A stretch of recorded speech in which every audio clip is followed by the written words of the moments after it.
Subnautica 2 was supposed to be the next big leap for one of the most beloved survival games of all time. But instead of us getting new biomes and a new world to explore in, we got lawsuits, cut content, we got people getting fired, and a $250 million dispute. So what the hell happened between Krafton and Unknown Worlds Entertainment?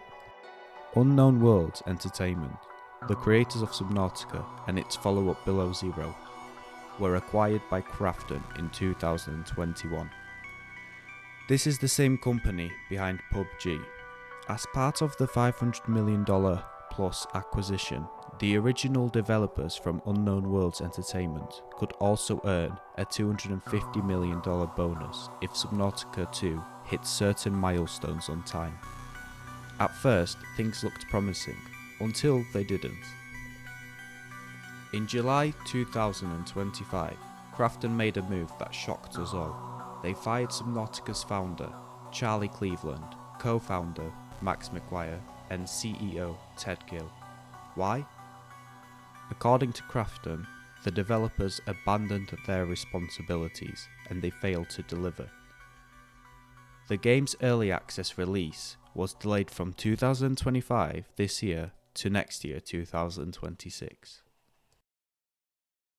You now may be thinking that this is everything, that this is what's causing the drama, but behind this decision might be something bigger: money.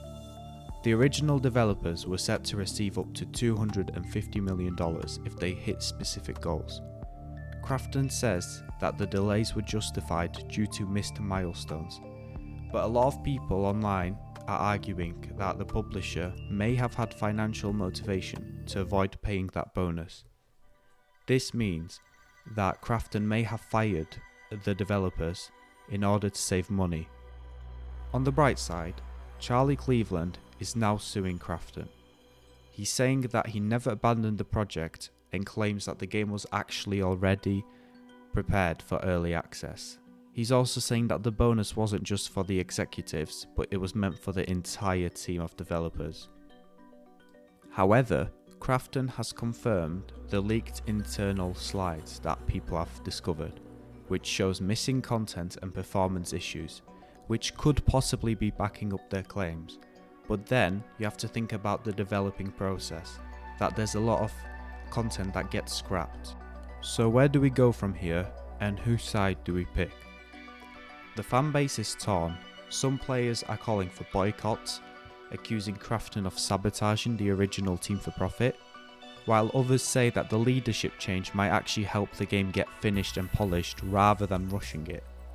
However, remember that early access is being released and this isn't going to be the full game, which makes Krafton lose some credibility.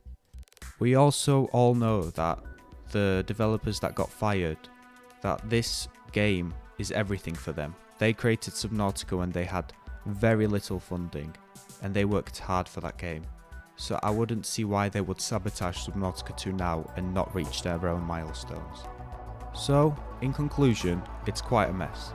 On one hand, Krafton says the game wasn't ready and that big pieces were missing, which is fair enough. But on the other hand, the original developers are saying that they were on track, the game was ready, and now they're just using that as an excuse to cut them out of a $250 million bonus.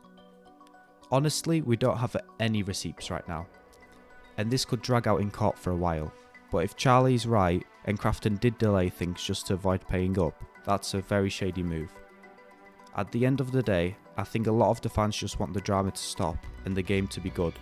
But it sucks to see the original team behind Subnautica to go through this, especially when they helped make something so special in the first place. Anyway, that's where things stand. So what do you think? Is Krafton in the wrong here, or were the developers actually falling behind? Drop your thoughts in the comments and let's talk about it. As always, thank you so much for watching. If you enjoyed this video, drop a like and hit subscribe. It really does help out. There's more videos on the way coming soon. I'll see you in the next one. Goodbye.